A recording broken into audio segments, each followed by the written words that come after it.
Hi friends, नमस्कार. समर्थ academy Bhandara या YouTube चॅनलवर आपल्या सर्वांचं स्वागत आहे. जो आपण उपक्रम सुरू केलेला होता राज्यघटनेचे single liner one liner question जे आहेत ते क्वेश्चन आपण पाहत होतो. पहिल्या दिवशी आपण 50 क्वेश्चन पाहिलेले होते. आज आपण त्याच्या पुढचे क्वेश्चन पाहणार आहोत. त्याच्यातला आजचा पहिला प्रश्न, घटना समिती कोणत्या ठरावानुसार सार्वभौम बनली, असा प्रश्न आहे. तर याचं उत्तर आहे भारतीय स्वातंत्र्याचा कायदा 1947 अन्वये या ठिकाणी घटना समिती सार्वभौम बनलेली आहे. भारतीय स्वातंत्र्याचा कायदा 1947 अन्वये. ठीक आहे, जाऊयात पुढच्या प्रश्नाकडे. घटना पुनर्विलोकनाचा किंवा पुनर्विलोकनासाठी कोणता आयोग नेमण्यात आलेला होता? त्या आयोगाचं नाव होतं न्यायमूर्ती व्यंकट चेल्लय्या असं यांचं नाव असणार होतं. न्यायमूर्ती व्यंकट चेल्लय्या.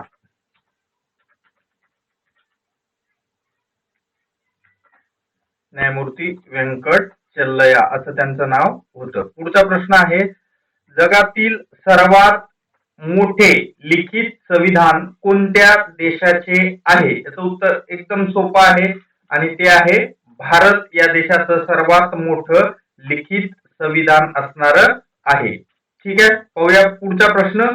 कायद्याचे राज्य व द्विग्रही संसद या तरतुदी कोणत्या देशाकडून स्वीकारण्यात आलेल्या आहेत?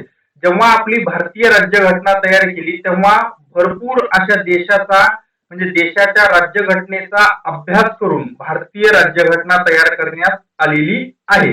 मग वेगवेगळ्या देशाच्या राज्यघटनेकडून काही विशेष तरतुदी आपल्या राज्यघटनेत समाविष्ट करण्यात आलेल्या आहेत. तसं उदाहरणादाखल इथं प्रश्न आहे, कायद्याचे राज्य व द्विग्रही संसद ही तरतूद कोणत्या देशाकडून स्वीकारण्यात आलेली आहे? तर ह्याचं उत्तर आहे इंग्लंड या देशाकडून या ठिकाणी ही तरतूद स्वीकारण्यात आलेली आहे. पुढचा प्रश्न आहे, मूलभूत हक्क व महाभियोग या तरतुदी कोणत्या देशाकडून स्वीकारण्यात आलेल्या आहेत?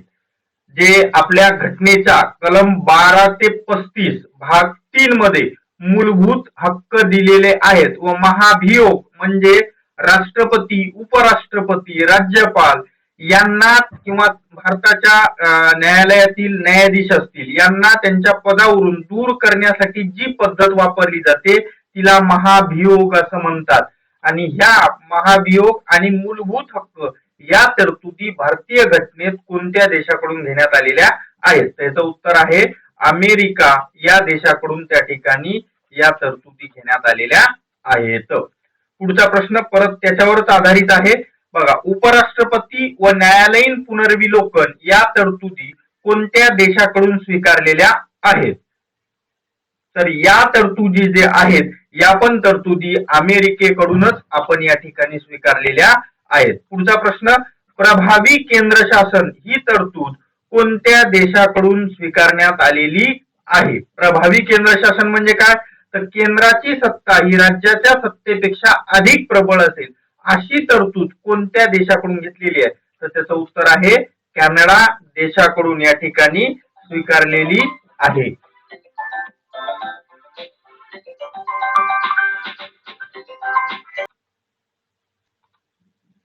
पुढचा प्रश्न, संसदेच्या दोन्ही गृहाची संयुक्त बैठक कोणत्या देशाकडून स्वीकारण्यात आलेली आहे? तर बघा, संसदेच्या दोन्ही गृहाची संयुक्त बैठक होत असते. आतापर्यंत भारतीय पूर्ण स्वातंत्र्यानंतरच्या इतिहासात 4 वेळा संयुक्त बैठक झालेली आहे. जसं की त्या ठिकाणी हुंडा कायदा असेल, त्याचबरोबर पोटा कायदा असेल, यासाठी असणाऱ्या अशा अजून 2 गोष्टीसाठी एकूण 4 वेळेस संयुक्त बैठका झालेल्या आहेत. तर ही तरतूद कोणत्या देशाकडून स्वीकारण्यात आलेली आहे? तर याचं उत्तर आहे ऑस्ट्रेलिया नावाचा देश आहे.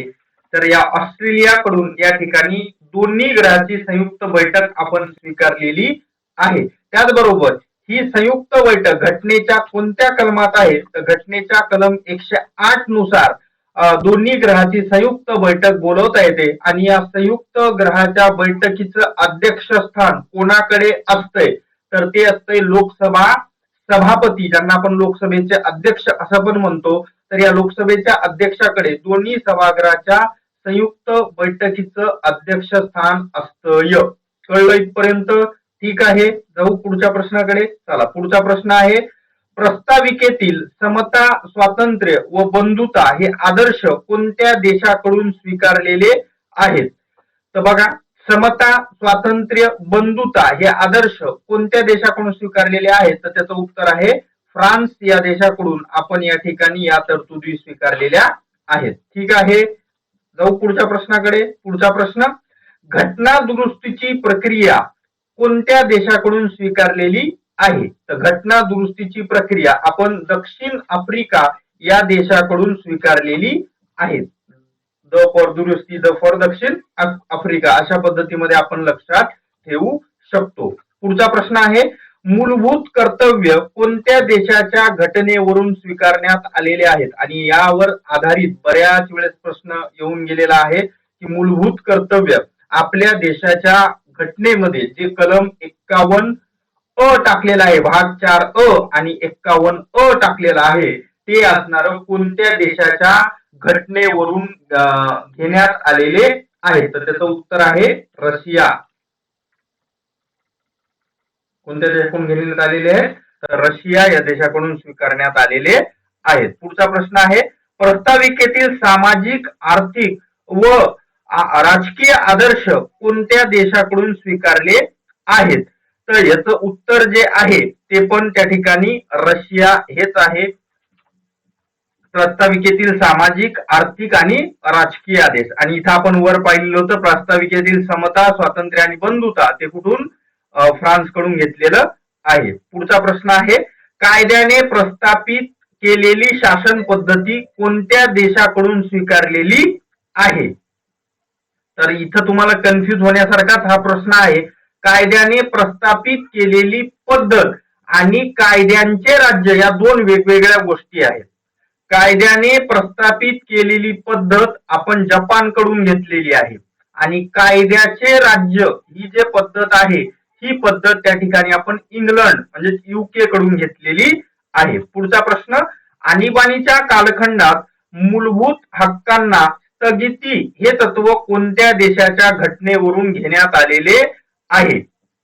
म्हणजे आणीबाणीचा काळ जेव्हा लागू होतो, जसं इंदिरा गांधींनी आपल्या भारत देशामध्ये आणीबाणी लावलेली होती, तर त्यावेळेस मूलभूत हक्कांना स्थगिती दिली जाते. म्हणजे त्या ठिकाणी तुम्हाला स्वातंत्र्याचा हक्क असत नाही, त्याचबरोबर शिक्षणाचा, म्हणजे जे फक्त एकच कलम आहे, कलम 21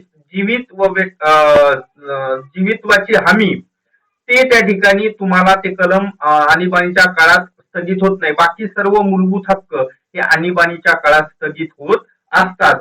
तर मग या असणाऱ्या काळात, आणीबाणीच्या काळात मूलभूत हक्कांना जे स्थगिती मिळते हे तत्व कोणत्या देशाकडून आपण घेतलंय? तर त्याचं उत्तर आहे जर्मनी या देशाकडून घेतलेलं आहे. पुढचा प्रश्न आहे, भारताचे वर्णन अर्ध संघराज्यीय राज्य असे कोणी केले आहे? तर बघा, आपली जे राज्यघटना आहे ही राज्यघटना वेगवेगळ्या देशाचा अभ्यास करून त्या ठिकाणी तयार केलेली आहे. वेगवेगळ्या देशाकडून आपण वेगवेगळे तत्व घेतले, जसं मूलभूत कर्तव्य रशियाकडून, मूलभूत हक्क अमेरिकेकडून, उपराष्ट्रपती अमेरिकेकडून. तर हे जे काही तत्व आहेत हे अमेरिकेकडून घेतलेले आहेत, किंवा कायद्याने प्रस्थापित पद्धत जपानकडून. तर असे वेगवेगळ्या गोष्टीकडून वेगवेगळे तत्व घेतले. पण आपली जे त्या ठिकाणी संघराज्य व्यवस्था आहे, म्हणजे घटनेच्या कलम 1 नुसार India is the union of the state, म्हणजे भारत हा राज्याचा संघ आहे, राज्याचा संघ आहे. पण तो अमेरिकेसारखा संघराज्य नाही, कारण अमेरिकेत जसं बघितलं तर दोन त्या ठिकाणी नागरिकत्व आहेत, एक त्यांच्या राज्याचं असतं आणि एक देशाचं. आपल्या इथं तसं नाही. तर आपली जे व्यवस्था आहे ही त्या ठिकाणी भलेही राज्याच्या संघ म्हणजे संघराज्य स्वरूपाची जरी असली तरी ती अर्धा आहे असं कोणी म्हटलेलं आहे? याचं उत्तर आहे KC व्हियर यांनी म्हटलेलं आहे. KC व्हियर यांनी म्हटलेलं आहे. पुढचा प्रश्न, संसदीय शासन पद्धतीत मंत्रिमंडळ डॅश डॅशला जबाबदार असते? तर याचं उत्तर आहे कायदे मंडळाला या ठिकाणी जबाबदार असते.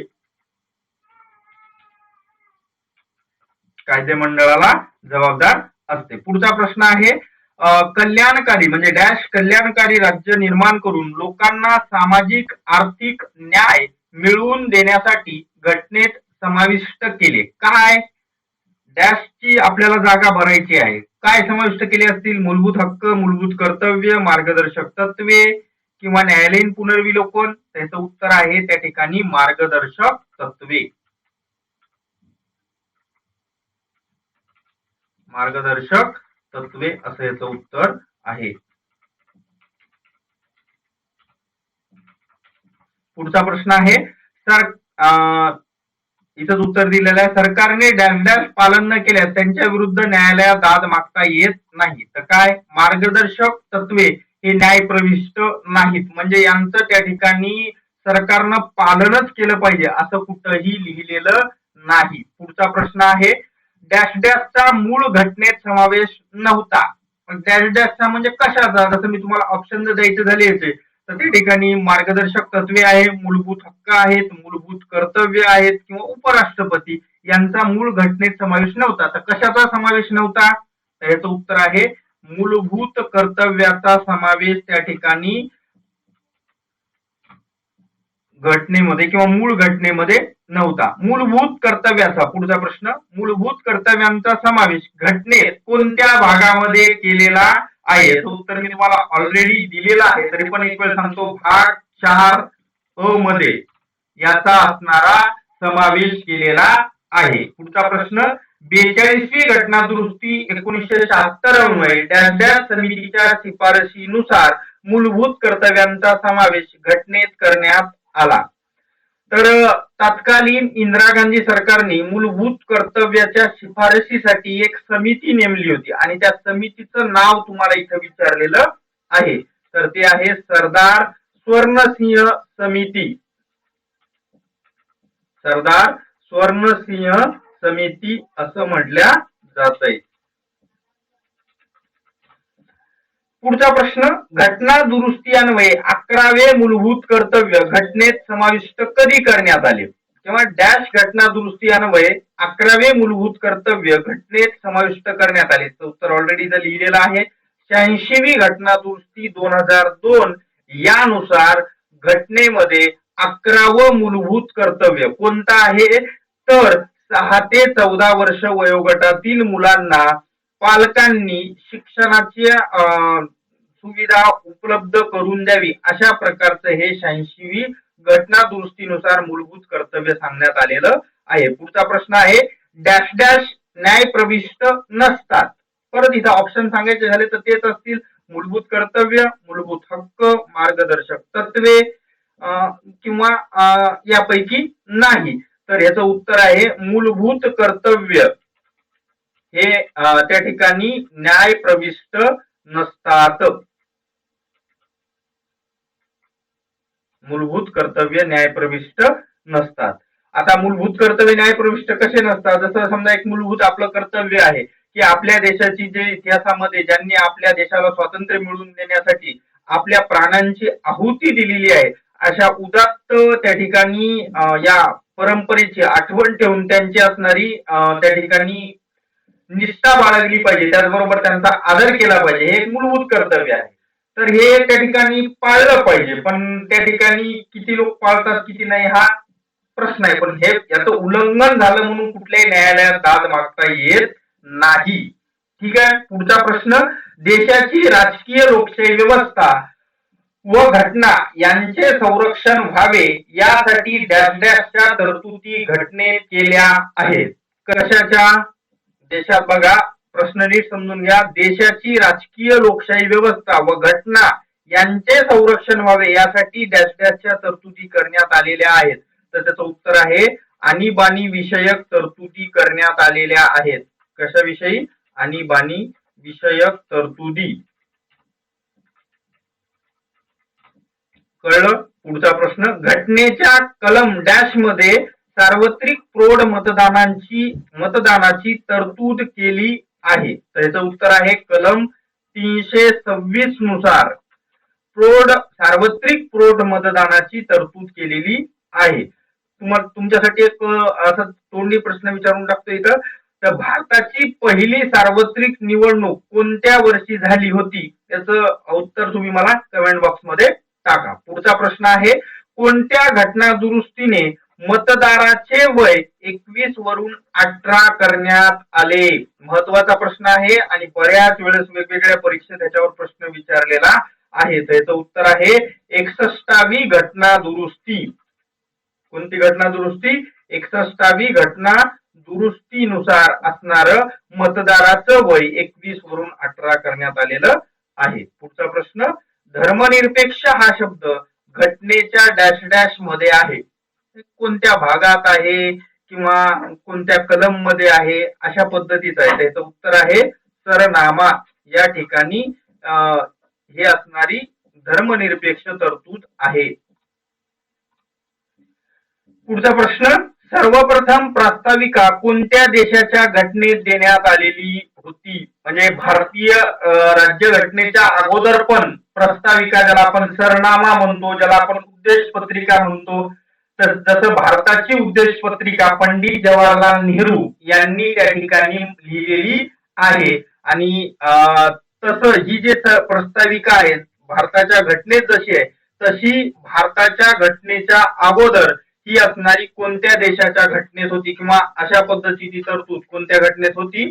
तर अमेरिकेच्या घटनेमध्ये अशा प्रकारची असणारी प्रस्ताविका होती. पुढचा प्रश्न, या प्रस्ताविकेला घटनेचे ओळखपत्र असे संबोधले आहे. म्हणजे डॅश डॅश यांनी प्रस्ताविकेला घटनेचे ओळखपत्र, आयडेंटिटी कार्ड, प्रस्ताविका म्हणजे घटनेचा आयडेंटिटी कार्ड असं कोणी म्हटलेलं आहे, अशा पद्धतीचा प्रश्न आपल्याला विचारलेला आहे. त्याचं उत्तर आहे नाना पालखीवाला. नाना पालखीवाला यांनी म्हटलेलं आहे. पुढचा प्रश्न, प्रस्तावना ही घटनेच्या डॅश डॅश वर आधारित आहे. तर कशावर आधारित आहे? तर जसं मी सांगितलं उद्देश पत्रिका याच्यावर आधारित आहे. आणि उद्देश पत्रिका म्हणजेच प्रस्तावना असं पण म्हटल्या जातंय. पुढचा प्रश्न आहे, प्रस्ताविकेतील समाजवादी, धर्मनिरपेक्ष व एकात्मता हे तीन शब्द बघा. समाजवादी, धर्मनिरपेक्ष व एकात्मता हे तीन शब्द डॅश डॅश घटना दुरुस्तीनुसार समाविष्ट करण्यात आलेले आहेत. प्रश्न बऱ्याच वेळेस विचारलेले आहेत. अशा पद्धतीचा पण विचारलाय किंवा असा पण विचारलेला आहे की डॅश डॅश या घटना दुरुस्तीनुसार त्या ठिकाणी धर्मनिरपेक्ष हा शब्द टाकण्यात आला. किंवा प्रश्न असाही विचारला, तो पहिले तुम्हाला याचं उत्तर देतो. तर ह्याचं उत्तर आहे 42वी घटना दुरुस्ती 1976 अन्वय. 42वी घटना दुरुस्ती 1976 या घटना दुरुस्तीनुसार तीन शब्द समाजवादी, धर्मनिरपेक्ष आणि एकात्मता असे हे तीन शब्द टाकलेले आहेत. आणि विशेष गोष्ट, या 42वी घटना दुरुस्ती 1976 ला मिनी राज्यघटना असं पण संबोधल्या जाते. त्याचबरोबर असाहीच एक प्रश्न विचारला जातो की आतापर्यंत घटनेच्या सरनाम्यात किती वेळा दुरुस्ती करण्यात आली? तर त्याचं उत्तर आहे एकच वेळा दुरुस्ती करण्यात आली, ज्याच्यानुसार हे तीन शब्द घटनेच्या सरनाम्यामध्ये समाविष्ट करण्यात आलेले आहेत. जाऊ पुढच्या प्रश्नाकडे. डॅश डॅश म्हणजे कोणत्याही बाह्य शक्तीचा प्रभाव नसणे. तर ह्याचं उत्तर आहे सार्वभौम म्हणजे कोणत्याही बाह्य शक्तीचा प्रभाव नसणे. समजलं इथपर्यंत? पुढचा प्रश्न, भारत हा राज्याचा संघ आहे अशी तरतूद कोणत्या कलमात आहे? याचं उत्तर मी ऑलरेडी तुम्हाला दिलेलं आहे. India is the union of the state according to Indian constitution article number 1 म्हणजेच कलम 1 नुसार भारत हा काय आहे? राज्याचा संघ आहे. पुढचा प्रश्न, नवीन राज्याची निर्मिती कोणत्या कलमानुसार होते? तर नवीन राज्याची निर्मिती या ठिकाणी दोन कलम आहेत, पण इथं आपण याचं उत्तर पाहू. याचं उत्तर आहे कलम 3. किती आहे? कलम 3. मग तुम्हाला दोन उत्तर कसे? तर याच्यामध्ये प्रश्न असा आहे की जे आपली भारतीय राज्यघटना आहे याच्यामध्ये कलम 2 नुसार नवीन राज्यांची निर्मिती, सध्या जो भूभाग भारतात अस्तित्वात नाही ते जर करायचं असेल तर त्याच्यासाठी कलम 2 आहे. आणि जर समजा ऑलरेडी भारतातच तो भाग आहे, जसं उदाहरणादाखल सर्वात शेवटी भारतात निर्माण झालेलं राज्य आहे तेलंगणा, तर आंध्र प्रदेश राज्यामधूनच तेलंगणाची निर्मिती केली तर ही झाली कोणत्या कलमानुसार? कलम 3 नुसार. आणि जर उदाहरणादाखल समजा भारत पाकिस्तान युद्ध झाला आणि भारताने पाकिस्तानचा काही भाग जिंकून घेतला आणि तिथं एक नवीन राज्य भारताला निर्माण करायचं आहे तर हे कलम 3 नुसार जमणार नाही तर कलम 2 नुसार जमेल. कळलं? ठीक आहे. पुढचा प्रश्न, राज्याची सीमा व नाव यामध्ये बदल करायची असेल तर त्याची तरतूद घटनेच्या कोणत्या कलमामध्ये केलेली आहे? तर हे पण आहे याचं उत्तर कलम 3 मध्ये या ठिकाणी आहे. कलम 3 नुसारच त्याचं उत्तर या ठिकाणी राज्याची सीमा व नाव यामध्ये बदल करता येतो. पुढचा प्रश्न आहे, नागरिकत्वाची तरतूद कोणत्या राज्यघटनेच्या राज्यघटनेच्या कोणत्या कलमामध्ये आहे किंवा कोणत्या भागामध्ये असं विचारलंय. बघा परत एक वेळ वाचतो प्रश्न, नागरिकत्वाच्या तरतुदी राज्यघटनेच्या कोणत्या भागामध्ये आहेत? तर तुम्हाला सुरुवातीचे काही भाग सांगून देतो, विचारले जाते असा पण प्रश्न. बघा पहिला भाग कलम 1 ते 4 आहे ज्याच्यात भारत व त्याचे राज्यक्षेत्र किंवा संघराज्य व त्याचे राज्यक्षेत्र असं सांगितलेलं आहे. कलम 1 ते 4 भाग नंबर 1. भाग नंबर 2 कलम 5 ते 11 नागरिकत्व असं सांगितण्यात आलेलं आहे. म्हणजे तुम्हाला याचं उत्तर मिळालं किती आहे? भाग 2 आहे. त्याच्यानंतर भाग 3 कलम 12 ते 35 मूलभूत हक्क. भाग 3 कलम 12 ते 35 मूलभूत हक्क. आणि पुढचं जे आहे भाग 4 जे आहे कलम 36 ते 51 मार्गदर्शक तत्वे. भाग 4 कलम 51 मूलभूत कर्तव्य. भाग 5 कलम 52 पासून सुरुवात होतो, 52 ते 62 राष्ट्रपती. अशा पद्धतीमध्ये तुम्हाला मी काही भाग सांगलेले आहेत. पुढचा प्रश्न, नागरिकत्वासंबंधी तरतुदी कोणत्या देशाकडून स्वीकारल्या आहेत? मला सांगा रे, भारताचं नागरिकत्व कशा पद्धतीचं आहे? एकेरी का दुहेरी कसं आहे? तर एकेरी नागरिकत्व आहे. म्हणजे आपल्या संपूर्ण भारत देशात एकच नागरिकत्व आहे. तुम्ही कोणत्याही राज्याचे रहिवासी जरी असाल तरी तुम्ही फक्त नागरिक असाल तर भारताचे असणार. जसं आता समजा महाराष्ट्राचा रहिवासी आहे तर त्याचं एक महाराष्ट्राचं आणि एक भारताचं नागरिकत्व असतं का? नाही. आंध्र प्रदेशचा रहिवासी आहे त्याचं एक आंध्र प्रदेशचं आणि भारताचं नागरिकत्व वेगवेगळं असतंय का? नाही. तुम्ही कोणत्याही राज्याचे असा, केरळचे असा, आसामचे असा, पश्चिम बंगालचे असा किंवा नागालँडचे असा, सर्वच्या सर्व राज्यामधील नागरिक हे फक्त एकाच देशाचे नागरिक असतील. ते म्हणजे कोणते? तर ते असतील भारताचे. म्हणजे एकेरी नागरिकत्व आहे. आणि अशा प्रकारचं एकेरी नागरिकत्वाची जी तरतूद आहे ही आपण इंग्लंड या देशाकडून स्वीकारलेली आहे. कोणत्या देशाकडून? इंग्लंड या देशाकडून स्वीकारलेली आहे. कळलं? जाऊ पुढचा प्रश्न, नागरिकत्वाची तरतूद किंवा नागरिकत्वाच्या तरतुदी कोणत्या कलमात दिलेल्या आहेत? ज्याचं उत्तर मी तुम्हाला ऑलरेडी दिलेलं आहे. कलम 5 ते 12 मध्ये या ठिकाणी नागरिकत्वाच्या तरतुदी दिलेल्या आहेत. पुढचा प्रश्न, कोणत्या कलमाच्या तरतुदीनुसार 16 देशांच्या अनिवासी भारतीयांना नागरिकत्व बहाल केले आहे? आता तुम्हाला याच्यासाठी त्या ठिकाणी नागरिकत्वाचे कलम माहित असणं गरजेचं आहे. जसं बघा कलम 5 सुरुवात कुठून होते? कलम 5 पासून आणि शेवट कुठे होतो? 12. तर कलम 5 नुसार घटनेच्या प्रारंभीचे नागरिकत्व म्हणजे भारत जेव्हा स्वातंत्र्य झाला आणि घटना जेव्हा लागू केली 26 जानेवारी 1950 ला तेव्हाचं नागरिकत्व.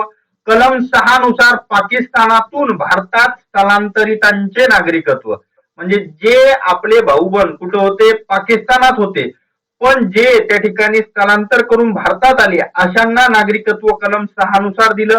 कलम 7 नुसार स्थलांतर करून पाकिस्तानात गेलेल्या व्यक्तीचं नागरिकत्व म्हणजे जे भारत आणि पाकिस्तान जेव्हा एक होते तेव्हा भारतात होते पण त्या ठिकाणी फाळणी झाल्यानंतर जे पाकिस्तानामध्ये गेले त्या असणाऱ्या लोकांचं नागरिकत्व कलम 7 नुसार आहे.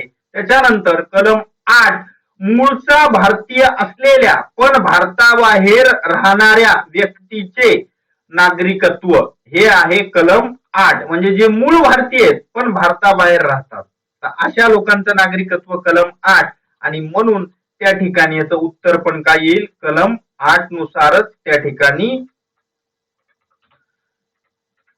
16 देशाच्या अनिवासी भारतीयांना नागरिकत्व देण्यात आलेलं आहे. पुढचा प्रश्न आहे, सर्वाधिक अनिवासी भारतीय कोणत्या देशात आहेत? म्हणजे भारतातले जे लोक आहेत अनिवासी भारतीय म्हणजे जे भारतात राहत नाहीत पण भारताचे आहेत तर कोणत्या देशात आहेत? त्याचं उत्तर आहे मॉरिशस नावाचा देश आहे.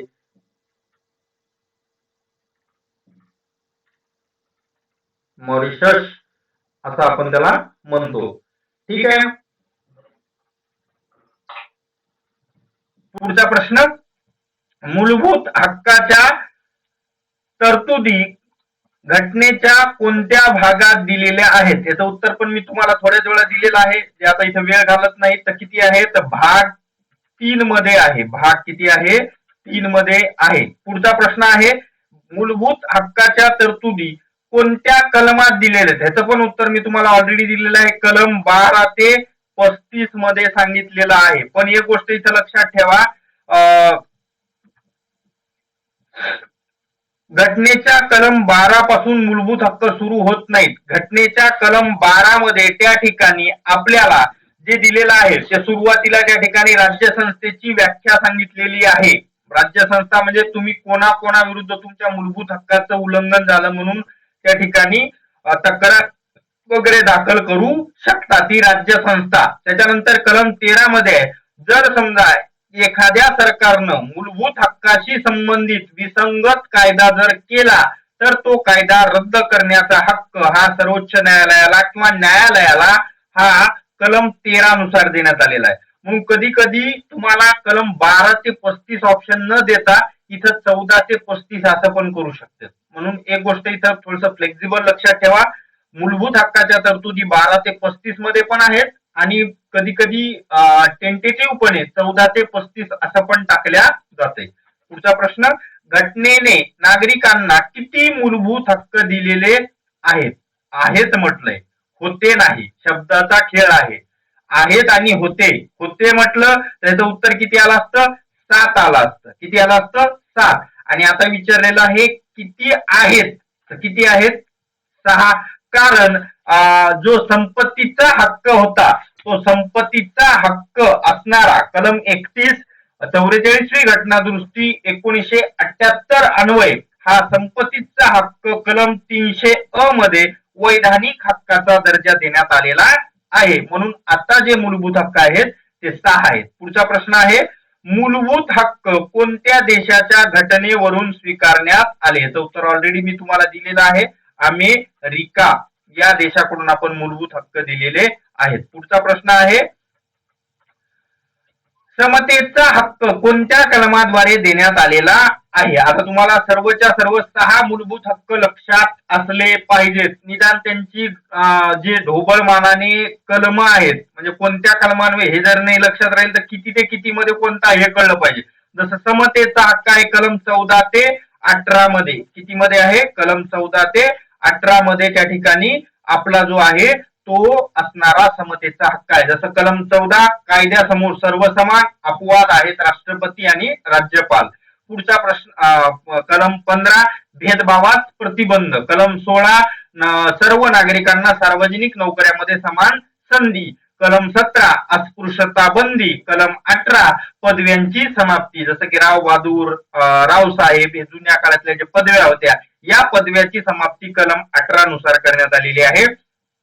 किंवा अजून एक असा प्रश्न इथं विचारला जाऊ शकतो की भारताचे जे पद्म पुरस्कार किंवा भारतरत्न पुरस्कार आहेत हे भारतरत्न पुरस्कार किंवा पद्म पुरस्कार हे कोणत्या कलमान्वये दिले जातात? तर त्याचं उत्तर पण आहे कलम 18. आणि कालच भारताच्या माजी उपपंतप्रधान तसेच माजी गृहमंत्री लालकृष्ण अडवाणी जे असणारे बीजेपीचे सहसंस्थापक अटलजी सोबत होते त्यांना मोदी सरकारने भारतरत्न जाहीर केलेला आहे. पाहूयात पुढच्या प्रश्नाकडे, स्वातंत्र्याचा हक्क घटनेच्या कोणत्या कलमात देण्यात आलेला आहे? तर ह्याचं उत्तर बघा, स्वातंत्र्याचा हक्क आहे कलम 19 ते 22 मध्ये या ठिकाणी दिलेला आहे. 19 ते 22. पुढचा आहे शोषणाविरुद्धचा हक्क.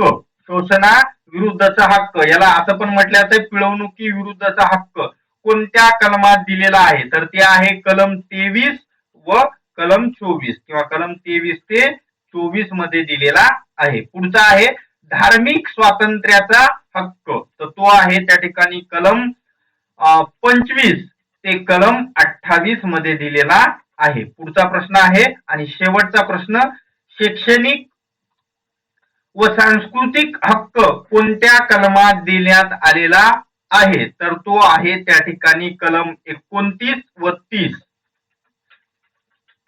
कलम 29 ते 30 मध्ये देण्यात आलेला आहे. तर हे असे आपले आजचे 50 प्रश्न संपले आहेत. पण एक शेवटचा आहे जो घेऊन घेतो, जो आहे त्या ठिकाणी तोंडी सांगतो.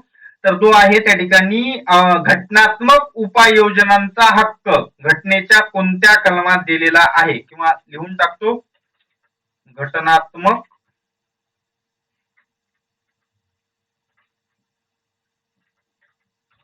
उपाय योजनांचा हक्क कोणत्या कलमात आहे? तर याचं उत्तर आहे कलम 32 मध्ये आहे. कोणत्या कलम मध्ये आहे? कलम 32 मध्ये आहे. आता इथे एक विशेष गोष्ट, या कलम 32 वर बरेच प्रश्न विचारलेले आहेत.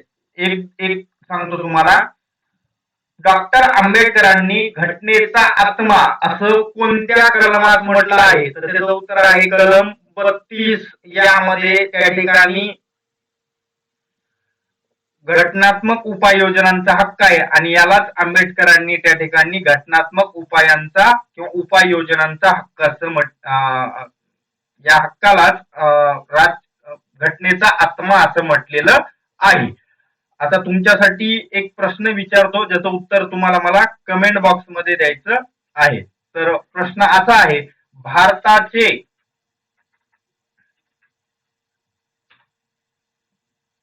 राष्ट्रगान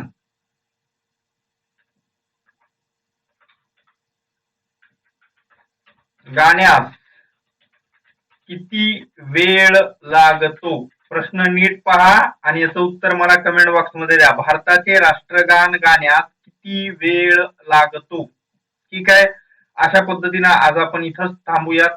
जर काही मिस्टेक झाली असेल तर क्षमस्व, आणि काही तुमच्या सूचना असतील तर त्या नक्की मला कमेंट बॉक्स मध्ये सांगा. आणि जास्तीत जास्त युट्यूब सबस्क्राईब करा. त्याचबरोबर हा व्हिडिओ प्रत्येक त्या ठिकाणी तुमच्या मित्रमैत्रिणीपर्यंत जे त्या ठिकाणी स्पर्धा परीक्षेची तयारी करतात त्यांना त्या ठिकाणी शेअर करा. धन्यवाद.